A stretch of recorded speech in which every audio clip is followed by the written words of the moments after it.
خدا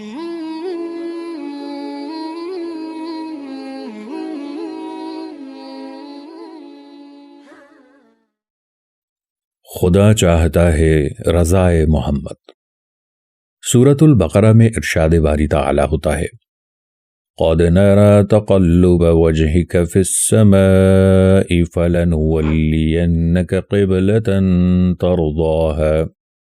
فَوَلِّ وَجْهَكَ شَطْرَ الْمَسْجِدِ الْحَرَامِ وَحَيْثُ مَا كُنْتُمْ فَوَلُّوا وُجُوهَكُمْ شَطْرَهُ۔ ہم تمہارے چہرے کا آسمان کی طرف بار بار اٹھنا دیکھ رہے ہیں، تو ضرور ہم تمہیں اس قبلے کی طرف پھیر دیں گے جس میں تمہاری خوشی ہے، تو ابھی اپنا چہرہ مسجد حرام کی طرف پھیر دو، اور اے مسلمانوں تم جہاں کہیں ہو اپنا منہ اسی کی طرف کر لو۔ جب رسول اللہ صلی اللہ تعالی علیہ وآلہ وسلم مدینہ منورہ تشریف لائے تو انہیں بیت المقدس کی طرف منہ کر کے نماز پڑھنے کا حکم دیا گیا، اور آپ صلی اللہ تعالی علیہ وآلہ وسلم نے اس طرف منہ کر کے نمازیں ادا کرنا شروع کر دیں۔ البتہ حضور پرنور صلی اللہ تعالی علیہ وآلہ وسلم کی خواہش یہ تھی کہ خانہ کعبہ مسلمانوں کا قبلہ بنا دیا جائے۔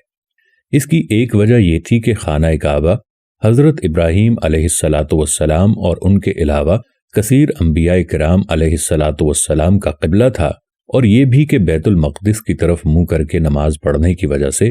یہودی فخر و غرور میں مبتلا ہو گئے اور کہنے لگے تھے کہ مسلمان ہمارے دین کی مخالفت کرتے ہیں لیکن نماز ہمارے قبلہ کی طرف منہ کر کے پڑھتے ہیں۔ ایک دن نماز کی حالت میں حضور اقدس صلی اللہ تعالی علیہ وآلہ وسلم اس امید میں بار بار آسمان کی طرف دیکھ رہے تھے کہ قبلے کی تبدیلی کا حکم آ جائے۔ اس پر نماز کے دوران یہ آیت کریمہ نازل ہوئی جس میں حبیب خدا صلی اللہ تعالی علیہ وآلہ وسلم کی رضا کو رضائے الہی قرار دیتے ہوئے اور چہرہ انور کے حسین انداز کو قرآن میں بیان کرتے ہوئے آپ کی خواہش اور خوشی کے مطابق خانہ کعبہ کو قبلہ بنا دیا گیا۔ چنانچہ آپ صلی اللہ تعالی علیہ وآلہ وسلم نماز ہی میں خانہ کعبہ کی طرف پھر گئے، اور صحابہ کرام علیہم الرضوان نے بھی فوراً اسی طرف رخ کر لیا، اور اس طرح ظہر کی 2 رکعتیں بیت المقدس کی طرف ہوئیں اور 2 رکعتیں خانہ کعبہ کی طرف منہ کر کے ادا کی گئیں۔ یہ آیت آقا کریم صلی اللہ تعالی علیہ وآلہ وسلم کی بارگاہ خداوندی میں محبوبیت کی عظیم دلیل ہے کہ اللہ تعالی نے اپنے حبیب صلی اللہ تعالی علیہ وآلہ وسلم کی رضا اور خوشنودی کے لیے قبلہ تبدیل فرما دیا۔ امام فخر الدین محمد رازی رحمہ اللہ تعالی علیہ فرماتے ہیں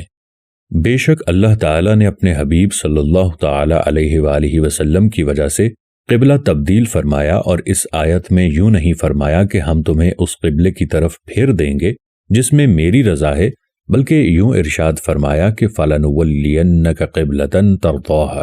تو ضرور ہم تمہیں اس قبلے کی طرف پھیر دیں گے جس میں تمہاری خوشی ہے۔ گویا ارشاد فرمایا اے حبیب صلی اللہ تعالی علیہ وآلہ وسلم،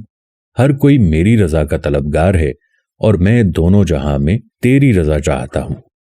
اعلیٰ حضرت امام احمد رضا خان علیہ الرحمہ فرماتے ہیں بلا شبہ حضور اقدس صلی اللہ تعالی علیہ وآلہ وسلم اللہ تعالی کی مرضی کے تابع ہیں، اور بلا شبہ آپ صلی اللہ تعالی علیہ وآلہ وسلم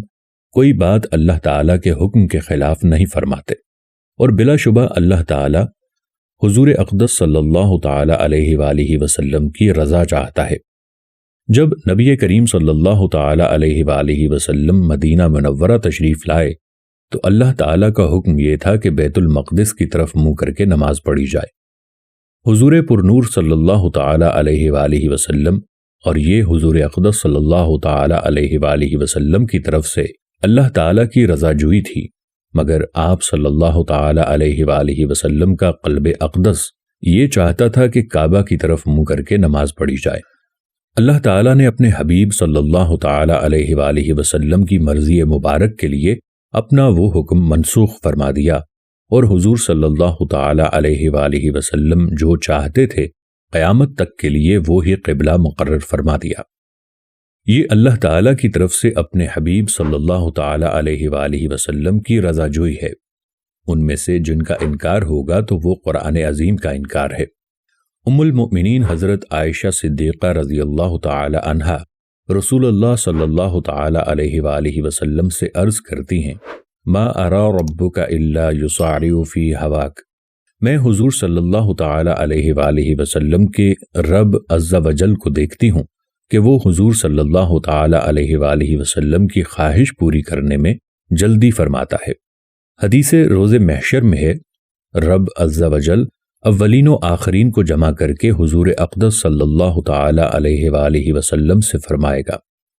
کلہم یطلبون رضائی وانا اطلب رضاک یا محمد، یعنی یہ سب میری رضا چاہتے ہیں اور اے محبوب صلی اللہ تعالی علیہ وآلہ وسلم میں تمہاری رضا چاہتا ہوں۔ خدا کی رضا چاہتے ہیں دو عالم،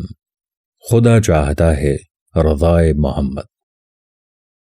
امام الانبیاء حبیب کبریا صلی اللہ تعالی علیہ وآلہ وسلم کی محبوبیت کی اور بھی بہت سی دلیلیں ہیں۔